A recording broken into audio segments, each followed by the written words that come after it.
இந்த பர்சனை நான் வந்துட்டு ஒரு ஸ்ட்ரேஞ்சராக தான் மீட் பண்ணேன். நாங்கள் படிச்சுட்டு இருக்கப்போ இன்டர்ன்ஷிப் அப்போ ஒவ்வொரு டிபார்ட்மெண்ட்லேயும் போஸ்ட் பண்ணுவாங்க. ஸோ நான் ஆர்த்தோ டிபார்ட்மெண்ட்டில் இருக்கிறப்போ இவங்களும் எங்கள் யூனிட்ல ஒரு பேஷண்ட்டை பார்க்குறேன். ஸோ அவங்கள்ட்ட பேசுகிறப்போ தெரிஞ்சுக்கிட்டு அவங்க 6 மாதத்துக்கு முன்னாடி வந்து ஷி மெட் வித் அன் ஆக்சிடென்ட். எமர்ஜென்சியாக ஒரு சர்ஜரி பண்ணிட்டு இருக்காங்க. வேறு வழி இல்லாமல் அவங்களுக்கு வலது காலை எடுக்க வேண்டிய மாதிரி ஆயிடுச்சு. திங் அபவுட் ஹர் இஸ் அவங்க பயங்கர வாயாடி. ஸோ என்னோட ஈவினிங் ரவுண்ட்ஸ் எல்லாம் முடிச்சுட்டு நான் எல்லா பேஷண்ட்ஸ் பார்த்து எங்களை கடைசியாக போய் பார்ப்பேன். ஸோ தட் இவங்க நிறையா உட்காந்து பேசிகிட்டே இருப்பாங்க. ஒரு ஆக்சிடென்ட்ல அவங்களுக்கு ஒரு காலம் போச்சு, அவங்க ஃப்ரீடமும் போச்சு. இவ்வளோ மாசக்கணக்காக ஹாஸ்பிட்டல் இருக்கிறதுனால ஃபினான்ஷியல் ஸ்டெபிலிட்டியும் வந்துட்டு ஒரு அந்த கேள்விக்குறி மாதிரி இருக்காங்க. இதெல்லாமே இல்லைனாலும் அவங்க முகத்துல வந்துட்டு அப்படி ஒரு சிரிப்பு, அவங்க சோகமா நான் பார்த்ததே கிடையாது. ஒரு ஜாலி பண்ணிட்டு ஜோக் பண்ணிட்டு அப்படிதான் பேசிட்டே இருப்பாங்க. அவங்களுக்கு காலையில பிசியோதெரப்பி நடக்கும். ஒரு டுவர்ட்ஸ் ஒரு வாரம் முடிஞ்சு அப்போ வந்துட்டு ஒரு 2 அடி எடுத்து வச்சாங்க. வித் எக்ஸ்ட்ரீம் சப்போர்ட் தான். அந்த 2 அடி எடுத்து வச்சதுலேயே அவங்களுக்கு பயங்கர ஹாப்பி. இது அப்படியே அவங்களுக்கு நடந்துருச்சு. எனக்கான போஸ்டிங்ஸ் அங்கே முடிஞ்சிடுச்சு. ஒரு 10 months ஆச்சு. என்னோட இன்டர்ன்ஷிப் எண்ட்ல வந்துட்டு என்னை வந்து ஒரு ஆரம்ப சுகாதார நிலையத்துல போஸ்ட் பண்ணினாங்க.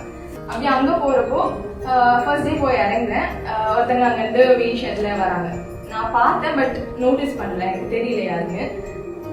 அப்போ அவங்க பின்னாடி இருந்துட்டு சல்மா மேம் அப்படி, அவங்க என்ன சல்மான் தான் கூப்பிடுவாங்க, சல்மா மேம் அப்படின்னு கூப்பிடுறாங்க.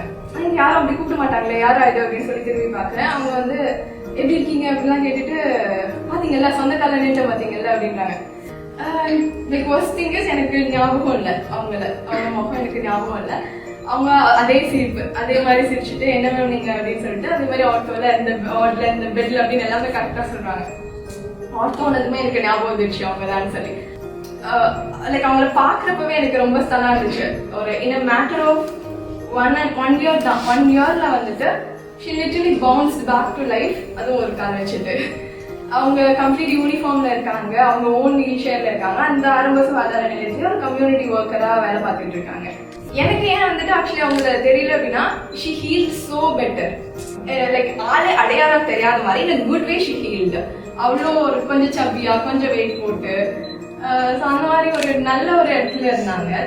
வெரி கூஸ்பம்ஸ் கொடுக்குற மாதிரி ஒரு ஆச்சு. நான் எப்படி ஞாபகம் வச்சிருந்தீங்கன்னு கேட்டப்போ எல்லாரும் உட்காந்து பேச மாட்டாங்க மேம், ஒரு சில பேர் தான் வந்துட்டு அந்த மாதிரி பேசுவாங்க அப்படின்னு.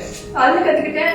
லைக் நான் எதுவுமே ஆக்சுவலி பண்ணல, பெருசா ஆறுதல் சொல்ல வார்த்தையெல்லாம் இல்லைனாலும் நான் ஜஸ்ட் சொல்லி பக்கத்துல உட்காந்து கேட்டது வந்துட்டு அவங்களோட அந்த இன்டர்வல் ஃபேஸ்ல வந்துட்டு அவங்களுக்கு ஒரு பெரிய சப்போர்ட்டா இருந்துச்சு அப்படின்னு சொல்லிட்டு